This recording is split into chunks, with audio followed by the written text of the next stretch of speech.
Matt, it's great to be chatting again. And I'm really excited about our topic today because it's so relevant. Sleep. And we hear so much about sleep, and there's so much scary stuff about sleep out there. I always get kind of worried for people that they think, oh my gosh, if I don't sleep enough, I'm going to die. Almost. I mean, it sounds so scary. We know sleep's important, but I love how you make this a nice, gentle approach. And what I always tell my audience, and I've done a lot of podcasts and things around sleep, is that it's worse. The research shows that it's worse for your mind-brain-body connection, your psychoneurobiology, to worry about sleep than it is not sleeping. So if you can't sleep one particular night, the worrying is going to make it worse. So just chill, enjoy, watch your favorite movie, do some work, whatever, you will eventually sleep. But there are ways that we can facilitate and help. So thank you for joining me today. And I'm excited to, dive in a little deeper and get your wisdom on sleep. Yeah, sleep's one of my favorite topics, and one thing I think about a lot is like, what's the top 3 things people can do to improve their health? And I think it's movement, nutrition, and sleep. And depending on which part of your life you've got optimized, you always want to try to focus on the thing that's the least optimized. And for a lot of people, it's sleep. And for me, it's been a necessity because I have bad genes for sleep, which showed up in my nutrigenomics.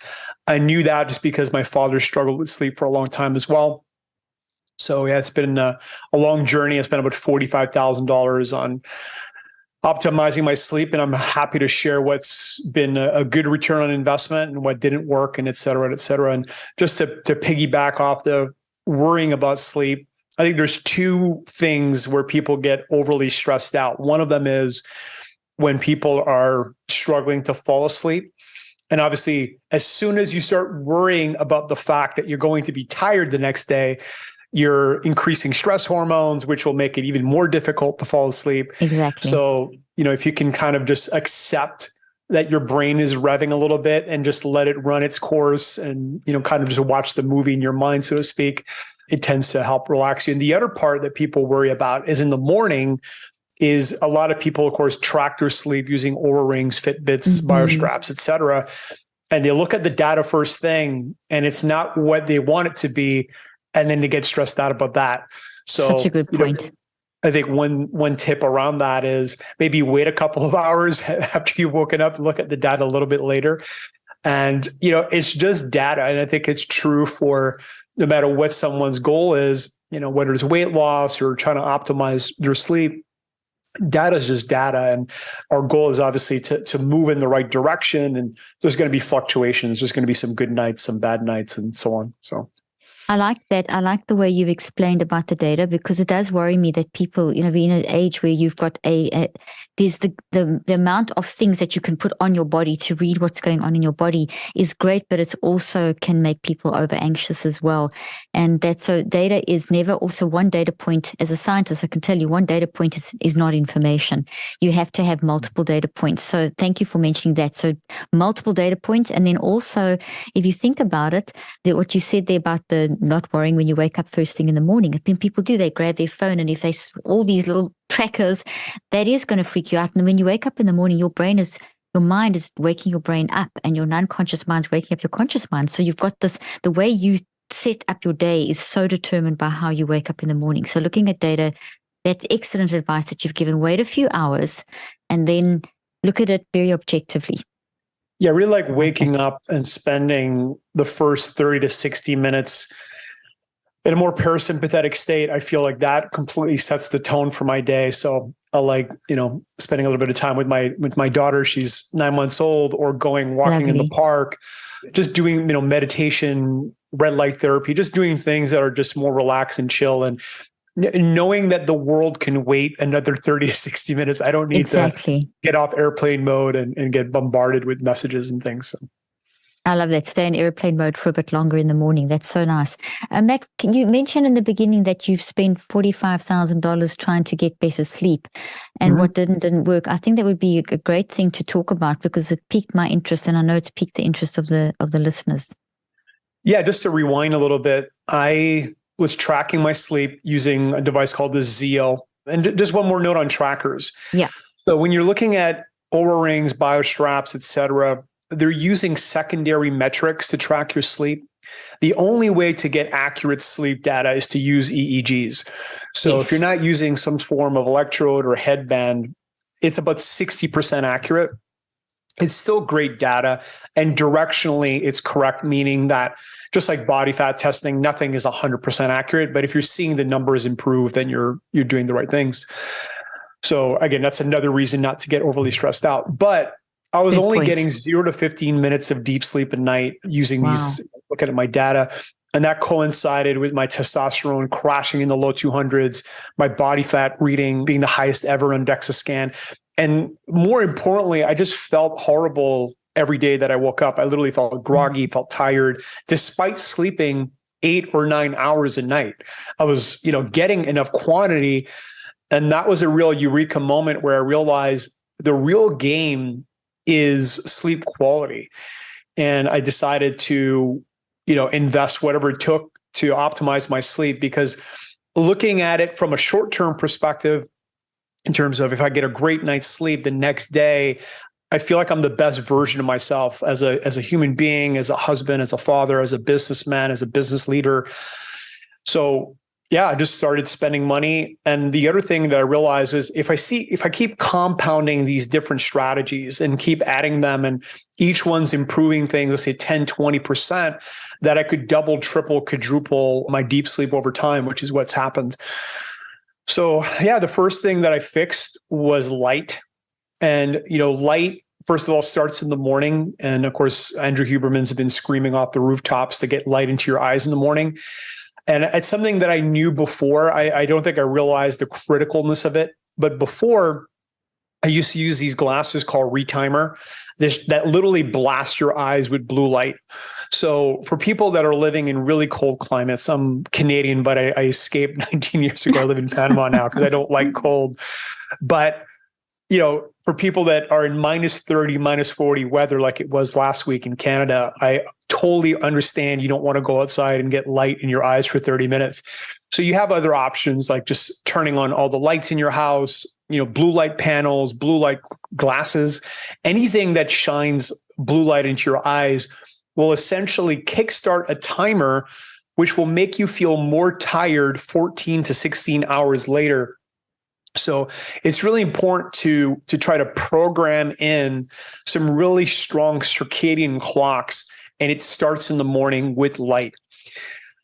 Then the second piece of light is obviously darkness. So typically around 90 minutes before your target bedtime, you want to start either dimming the lights, switching the lights to a more red tint. A lot of people love red light bulbs. And what's great now is you have all of these light bulbs that you can shift colors throughout the day, which is great. And some people love wearing blue light blocking glasses. I've also heard people use salt lamps, which is great because you can get kind of ambient lighting that's very dim. So for me personally, I used to wear blue light blocking glasses. I just dim the lights now, unless I'm on a plane. If I'm on a plane because there's so much blue light and I'm doing a red eye and I need to sleep, I'll wear the True Darks by Dave Asprey, the red ones that really cover your eyes. I think they're phenomenal. You look like a bug, but they work really well. They're really not the most attractive looking glasses for sure. But they work really well. Dave walks around the whole time with them on, all day, all night, I think. Yeah, they're great. But yeah, the most important thing is that you dim the lights and you manage light or manage darkness, which essentially tells your brain that it's time to go to bed, it's time to sleep. It helps kickstart melatonin production, which I think that it's much better to try to optimize your natural melatonin production compared to taking exogenous forms. I do think that using melatonin in certain situations is good. There's certain times and places which we can get into, but for the most part, I think it's better to feed the body the molecules it needs to naturally produce melatonin, and then of course make sure that you're living in a dark environment before you hit the bed. And then when you're in your bedroom, and then when you're in your bedroom, you want to be in a pitch black environment where you literally can't see your hand. And the reason for that is and I used to wear a sleep mask back to when I was sleeping 9 hours and getting horrible sleep. First of all, it's easy for your head to overheat, and you want your head to be 1 degree cooler Celsius than your body. And the other issue is if you have light hitting your neck or your face, you have photoreceptors that will disrupt melatonin production. So light is a really, really big deal. That's always why I end up, the little computer lights, the tiny little light that shines, or any charges, those lights really frustrate me. I'm always get up at night if I've forgotten to unplug my computer or something, because those little spots of light I can see over the room and they keep me awake. So that goes to what you're saying. Yeah, when I go to a hotel, True Dark also sells these little dots that you can put on these little electronic lights. So when I'm in a hotel, I'm like hunting for these little lights on the alarms and the TVs. And I'm like, that's such a good idea. And then when they have all the, like next to the bed, they have those clocks and things. I always just unplug them or put them on the ground if I can't unplug them, and cover them with something or put them under the bed so I don't have to, because that's such a bright light right next to your face.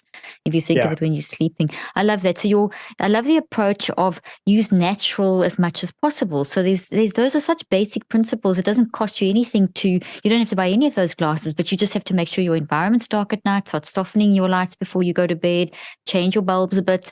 You got to change bulbs anyway, and get that light in your eyes in the morning. Those are things that it's just patterns of behavior that we can bring into our lives. And as you said, if you live in climates like Canada or something where it's, doesn't get that bright in the morning, you may need a little bit of help. So that's really great advice. Let's talk a little bit more about melatonin, because that's something that, you hear so many conflicting things over the years about it's fantastic, take it daily, it's really good for this, don't take it, do take it. How do you feel about melatonin and on the science of melatonin research? Yeah. So first of all, I have a genetic variant that causes me to wake up after 5 hours if I take too much melatonin. I've heard other people like Tim Ferriss and Huberman talk about that. So I don't know how many people have that variant, but some of us do. So for me, it was never a great option unless I'm traveling overseas and I need to reset my circadian clock. So let's start by talking about when to use melatonin. If you're traveling more than 3 time zones, I think it makes sense to use it for 2 nights. And I've found that if you use it 2 nights, it's okay, it's fine.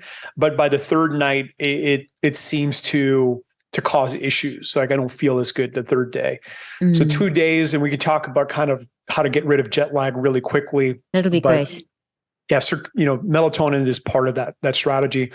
The other time I like using melatonin is if I know I'm only going to get 5 hours of sleep because I got to catch a flight early or something, then I'll use it to actually feel more refreshed. I'm using my genetic variant as a hack with the melatonin to feel better in the morning.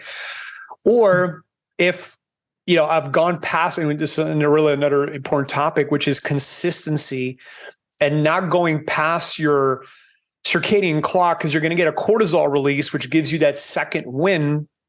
And a lot of people, and I used to be kind of addicted to that second win and stay up really late at night because I'm a natural wolf or night owl, depending on there's all these chronotypes, which is really a good thing to talk about as well. Yeah. And when you get that second wind, it can be challenging to fall asleep. I mean, magnesium is great to help counter the cortisol. Definitely. But melatonin as well can help kind of shut the brain down. And if you look at the literature on melatonin, it's good to help people fall asleep, but it doesn't really help improve sleep quality in terms of deep or REM, or help people stay asleep. So again, for people that might struggle to fall asleep, it's good. But here's my most radical perspective on melatonin, which I've never heard anybody talk about. So when I looked at the literature and I looked at how much melatonin does the brain actually produce, it's 10 to 80 micrograms. To put that into context, typically the smallest dose you'll find in a pill is around 350 micrograms or 500 micrograms, like 0.5 milligrams is 500 micrograms, right? And that was too much for me. Then I'm like, okay, well, let me try to get my dosage down to something that more natural. Again, that's 60 to 80 microgram range. And it's working incredibly well. So we have developed a product called BiOptimizer, which is a spray, which has around 18 to 20 micrograms per spray. So people can get the exact amount that they need to fall asleep without getting the consequences. And I don't wake up like I used to before. So that's amazing. That is very significant, because people think, oh, I need to take more. The recommended dose is normally that 5 milligram. or the 6 milligram or something. And people say, I need to fall asleep. So they take double. So people are taking way too much. So this melatonin is a situation where too much is really a problem. Less is more in this case. And the product you're talking about, can you tell us about that product? That's actually the spray that has got the right amount, that it does your body adapt? It takes that minimum amount and uses what it needs or makes more. How does it work? Yeah. So first of all, it has, again, about 18, 20 micrograms per spray. And for us to give people the ability to get the right dose, we felt like a spray was the only way, because it was hard to get that into a capsule or a powder or whatever. The other ingredient in it is California poppy seed. It's got a 5-HTP and some other cofactors, and it dramatically increases REM. So you'll notice a lot more lucid, vivid dreaming when you use Dream Optimizer. That's why we called it that. And yeah, REM is really critical. Obviously, you're in the world of mental health. And just to give people the basics on sleep. So deep sleep is where there's a lot of rejuvenation that happens on the body level. There's a lot of really powerful hormonal production that occurs. And then during REM, there's a lot of memory consolidation, emotional processing, neurotransmitter formation. So if you're not getting enough REM, it's going to be very difficult to be in a good mood after a few days of no REM. So yeah, I was chatting with a friend of mine recently, and he said like his short-term memory was shot. And my first question was, how much sleep are you getting? He's like, yeah, I'm only getting 3-4 hours and I'm waking up. And I gave him some more products, and it's been transformational. So yeah, getting great sleep is critical. Now that's what you say about the deep sleep and things. One of the things that in the field that I work in is the telomerase, which you need for telomeres, which, it's the whole between at your delta frequencies between, I think, 1.3, 1.7 hertz, and that's when the telomerase is released. So if people don't get into deep sleep, you don't get to that frequency range enough, and you don't get the telomerase being released. So it affects your telomeres, your aging, everything, and that has literally an immediate impact. So that deep sleep thing is very important. That's what I like about what you're telling me about the spray, that using the natural melatonin at the right levels with the poppy seed.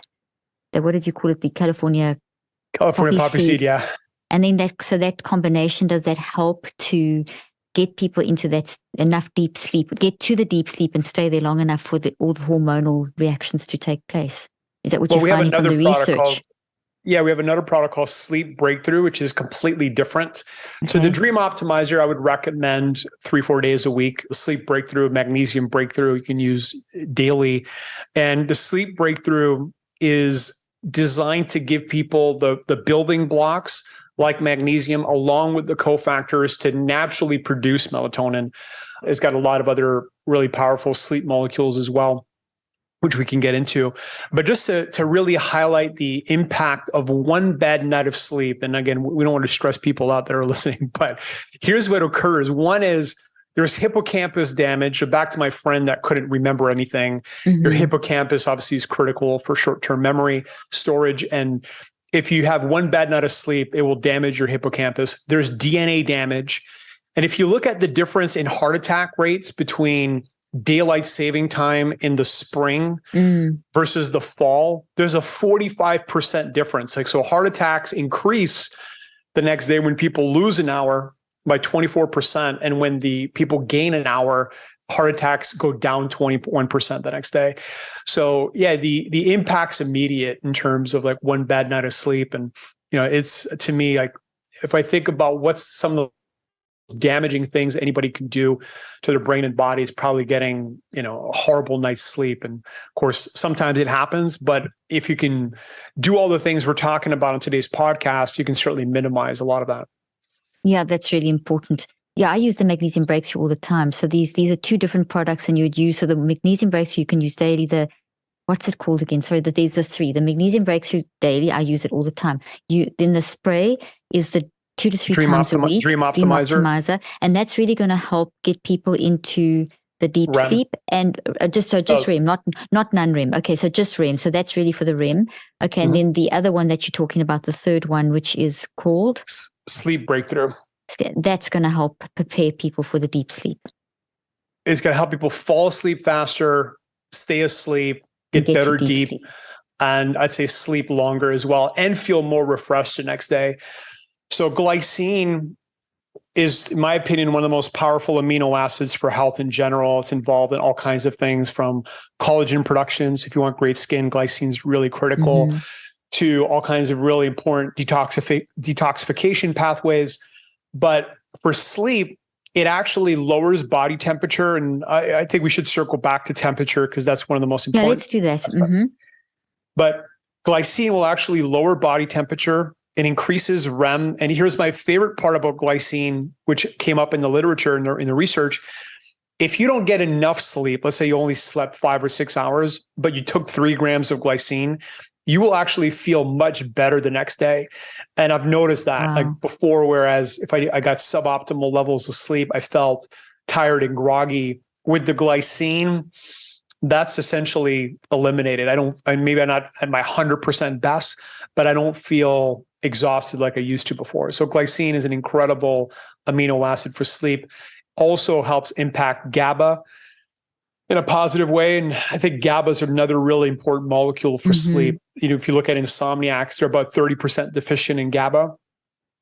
So GABA is an incredible neurotransmitter for relaxing your nervous system, relaxing your brain. There's an inverse relationship between glutamate and GABA. Glutamate excites the brain and GABA helps quiet it down. And a lot of people are they don't have enough GABA and they're overly stressed out because of it. So that's really interesting. And I agree with that totally. It's simple to understand. Let's talk about the temperature aspect. Temperature. So back to when I was sleeping 8-9 hours a night. I mean, obviously my light was not optimized, but I'd say probably the number one thing I was doing wrong was temperature. Now, keep in mind, I live in Panama, so I was using air conditioning. It was 16, 18 degrees Celsius in my room, 65, 69 Fahrenheit. So it was cool, but I was still sweating and losing literally 3 to 4 pounds of water every night because I was overheating underneath the sheets. Because what happens is your body obviously radiates a lot of temperature, a lot of heat, and that heat will get trapped between your skin and the mattress and cause you to overheat while you're sleeping. And heat will destroy your deep sleep. Like I would say, probably the number one thing to help improve deep sleep is you need to make sure that you're in a very cold environment. And the environment, the temperature in the room is not enough. So I strongly advise people buy a chili pad or a sleep aid. There's a bunch of different technologies out there that allow you to cool the temperature underneath the bed sheets. And if you're a woman in premenopause or menopause, or if you work out a lot, or if you have a lot of lean muscle mass or a fast metabolism, your body's going to be radiating a lot of heat. And the only real antidote to that is to use one of these cooling technologies underneath the sheets. And it's just an incredible piece of technology. So that's amazing. There's even some mattresses. I know I have one we've got 2 homes, and in our home in Miami, we have this new mattress and it's got these cooling beads built into the mattress. Nice. And I can feel such a difference in sleeping there versus sleeping in Dallas, where we have our studios. I'm in Dallas at the moment. So, and it's definitely that cooling, because we always keep our AC down low at night so that you can keep the environment nice and cool. But it's, as you say, it's your body that traps the heat. So also your bed sheets and that kind of thing, those are really important to know what to do there. So you don't have freeze, but you do need to keep your body temperature down. So that's really interesting. That's really interesting. In a perfect world, when you're going into your bed, it's very cool. And then as you're moving into REM, which is obviously typically 2, 3, 4 hours before you wake up, the temperature starts rising a little bit, and that will boost your REM. So cold will boost your deep, which is, again, typically the first few hours of your sleep journey. And then a few hours before you wake up is typically when there's the most REM activity. So that's when you can bump up the temperature a little bit. And some of these newer versions of these technologies you can program it to do that. And you'll wake up actually feeling better and getting more REM and more deep. So in terms of investments, I would say that's right up there with the great mattress. The cooling pads or whatever that you can control after the good mattress, and then have these sleep aids, but used in quite an organized way. So if you're taking the 3 that you've recommended, then with melatonin, do you still need the melatonin? So again, like magnesium, so just talk about timing, because timing of these molecules is really important. Mm-hmm. First, you want to have a target bedtime, which a lot of people don't have. And that means that you're trying to go to bed at the same time every night. And, the more consistent you are with that, you will hardwire that circadian clock and you'll notice a big improvement. Like, let's say you're going to bed at 10 p.m. from Monday to Thursday, and then on the weekends, you're staying up till 1 a.m. That will significantly impact the quality of your sleep. So that's a really important aspect to consider. But yeah, 1 hour before your target bedtime, I take 2 capsules of magnesium breakthrough, which, by the way, magnesium is a precursor, which means a building block for serotonin, which is a precursor, a building block for melatonin. And obviously, magnesium also helps with GABA production, and it helps obviously calm your nervous system down. And anything you can do to shift more into a parasympathetic mode, which means you're more relaxed, will improve your sleep. So anything you can do to slow down your brain waves, and we can go back to brain waves in a few minutes because that's another big one. Anything you can do to relax your nervous system will improve your sleep. And magnesium, I think on the nervous system level, I don't think I've found anything more impactful than that. So 2 capsules of that, and then 2 scoops of sleep breakthrough. That's every single night. And then the Dream Optimizer I'll use, like I used it last night. I'll use it usually 3 or 4 days a week to really boost my REM. Here's something interesting that I've noticed, and I don't have any hard data, so this is an N of 1 over many years though. Mm-hmm. And that is, I've noticed that the body seems to prioritize deep or REM based on what I did during the day. So if I did squats or deadlifts or any sort of physically strenuous exercise or activity, the body seems to want more deep. The days where I pushed my brain really hard, maybe I did some emotional work or neurofeedback or things like that, my brain seems to want more REM. And I've noticed that, and I've paid attention to that. Mm-hmm.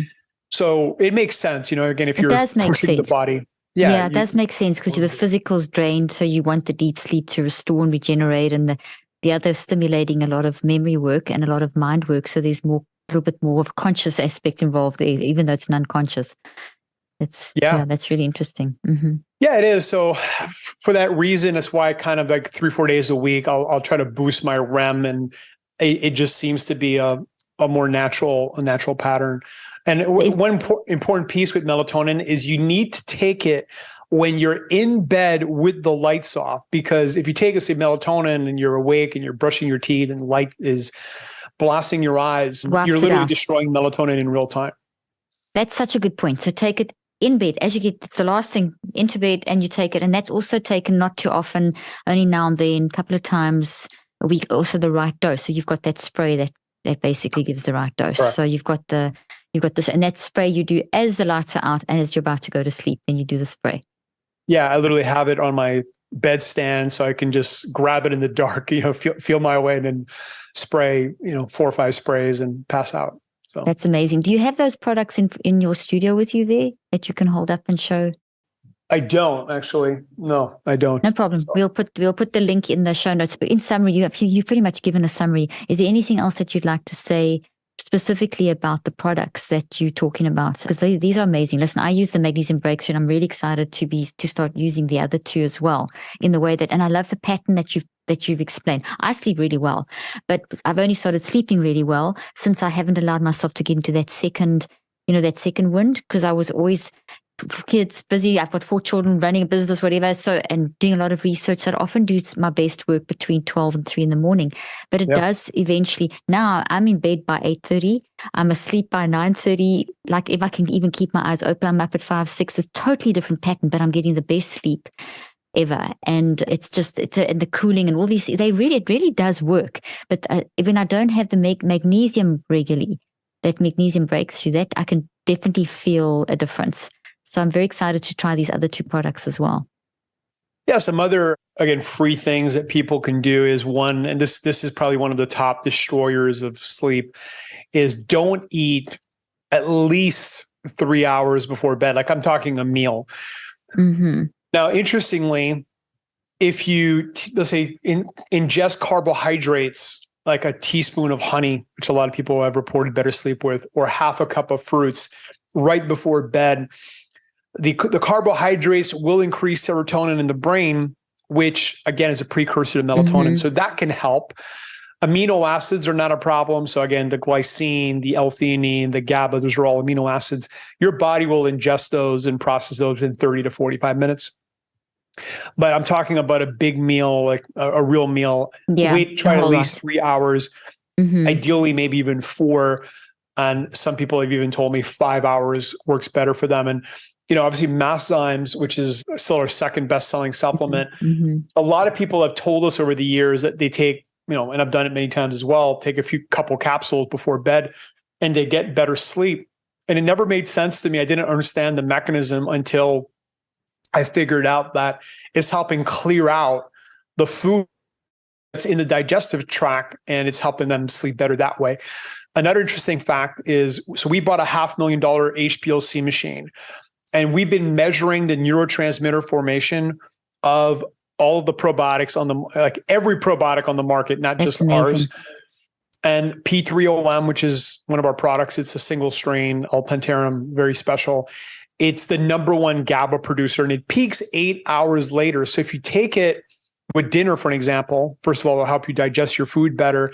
And they'll actually be producing GABA throughout your intestinal tract, which is great. So you'll probably get better sleep. I can speak to that one. That probiotic of yours is fantastic. It really does. It doesn't work immediately. So people there's nothing with sleep, nothing is immediate. So but all of these things, it trained my body. So when I don't have it, I can tell when I run out, I can tell the difference. So I agree with that. Yeah, but I found that with all your products, actually, they build up into your body, and your body, it just helps to produce what your body needs very naturally, very gently. So back to people, back to circling back to the beginning where people are struggling to fall asleep. If you look at insomniacs and you look at the data, and we talked about a GABA deficiency, and that's one of the reasons why we put pharma GABA and sleep breakthrough. But there's another thing occurring in the brain, which is hyperactive beta brainwave activity. And when you have too much beta brainwave activity, that's when you got the hamster wheel going. You can't stop ideating. I mean, most people that have ADHD have, basically hyperactive beta brainwave activity in their minds.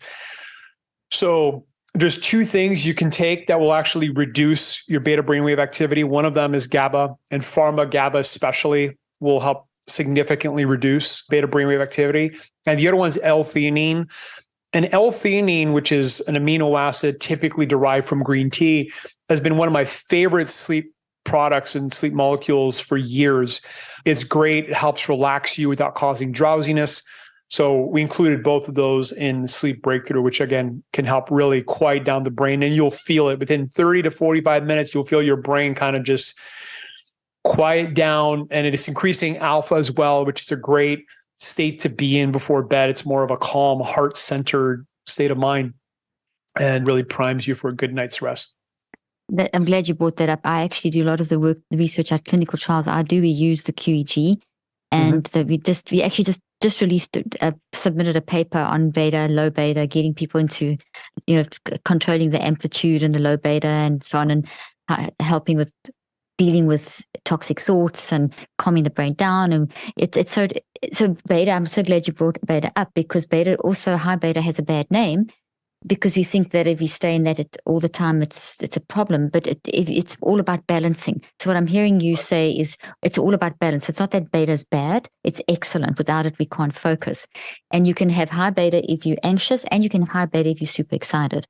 It's all about the balance and where you're at. And so any kind of mind work is going to help with that, and any kind of supplementation that can just help, because your mind uses your brain. So if you can help your brain while you're helping your mind, because your mind is helping your mind, that combination's a win-win situation all around. So I'm glad that you brought that up. And yeah, it's really great. Well, Matt, we've run out of time, and is there anything else that you want to sort of wrap up with? It's been so interesting. It's such a fascinating, there's so many different questions and areas that we can dive into, but I think you've given a really great overview plan for people, that is from the no things that you can do that don't cost you a cent, and then things that you can do to supplement correctly, because it's overwhelming. There's just so many supplements out there that supposedly help people sleep. But I like the balance that BiOpitimizers brings to the table. So is there anything else that you'd like to sort of summarize with or end off with? No, like no matter how good you're sleeping, there's another level, and it's worth striving for that next level. Because I think when I think about over the next few decades of your life, if you're getting 10, 20, 30, 40% better sleep, how's that going to impact your health, your longevity, the quality of your life, et cetera? So yeah, I think sleep, no matter where you're at on that sleep spectrum, invest in better sleep. I've told this to people. Listen, if you have to sell your car to get a good mattress, to get a chili pad, to make a great sleep environment, sell your car, take Uber. You'll have a better life because of it. So yeah, I love that. Rather Uber than and have a mattress, have a great cooling, all the great cooling things. So I love that. That's a great note to end on. Thank you, Matt, for your wisdom and insight. And I'm very excited about what you guys do at BiOpitimizers and continue to produce such great products that really do work. So thank you so much. Thank you.